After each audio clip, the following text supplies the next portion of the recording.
मित्रांनो, श्री स्वामी समर्थ। तर मित्रांनो, 25 वर्ष झाले आमच्या लग्नाला, सिल्वर जुबली आमची झाली। तर बऱ्याच काही तुमच्या कमेंट्स आल्या, धन्यवाद, थँक्स। असाच माझा आत्मविश्वास वाढवण्यासाठी सर्वांनी खूप साऱ्या शुभेच्छा दिल्या, सर्वांना मनापासून धन्यवाद। तर बरेच काही व्हिडिओ, बरेच काही तिथल्या गोष्टी, खूप काही एन्जॉय केला, मुलीला भेटायला गेलो होतो। तर तुमच्यापर्यंत एक एक गाण्या म्हणजे पिक्चरच्या गाण्यामध्ये शॉर्ट्स येऊन जातील, या लॉंग व्हिडिओ पण मी तुमच्यापर्यंत पोहोचवण्याचा प्रयत्न करेल की कशा प्रकारे आम्ही शॉर्टकटमध्ये सिल्वर जुबली मनवली आहे, साजरी केली आहे, तर तुम्ही बघू शकणार। तर मित्रांनो, आज आपण या व्हिडिओच्या माध्यमाने जाणून घेणार आहोत की नवीन वर्ष 2026 ला कुंभ राशींसाठी सर्वात मोठं महत्वाचं म्हणजे त्यांच्यावर शनी देवताचे भरपूर आशीर्वाद राहणार आहे। 7.5 पासून त्यांना सुटका मिळणार आहे आणि जाता जात्या वेळी शनी आपल्याला काहीतरी देऊन जाईल।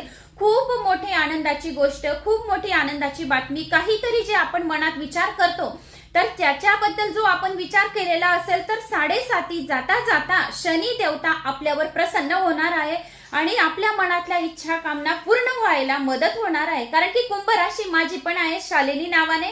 तर 7.5चा आता समाप्ती होणार आहे आणि खूप काही बल्ले बल्ले आपली शनी राशी आपल्यावर म्हणजे कुंभ राशी शनी देवता आपल्यावर खूप प्रसन्न होणार आहे। तर कुंभ राशी वाल्यांना आपल्याला काय करायचं आहे की मकर संक्रांतीच्या दिवशी आपल्याला सर्वात जास्त आराधना शनी देवताची करायची आहे। सूर्य देवताला जल अर्पण करायचं आहे। सूर्य देवताला त्या दिवशी जर आपण कुंभ राशी वाले जर जल अर्पण करणार, पुरुष असो महिला असो, जल अर्पण करणार तर आपल्यावर सूर्य देवतेचा आशीर्वाद राहील आणि मान प्रतिष्ठेत वाढ होण्यासाठी खूप काही मदत होईल। तर कुंभ राशीसाठी हे अतिशय महत्वाचं आहे। तर कुंभ राशी वाल्यांना काळे कपडे आपल्याला 1 वर्षासाठी सोडायचे, तर काळे कपडे आपल्याला परिधान करायचे नाहीये कुंभ राशी वाल्यांना। कुंभ राशी वाल्यांसाठी खूप काही चांगलं आहे। 2026 हे वर्ष अतिशय आनंदाचं जाईल।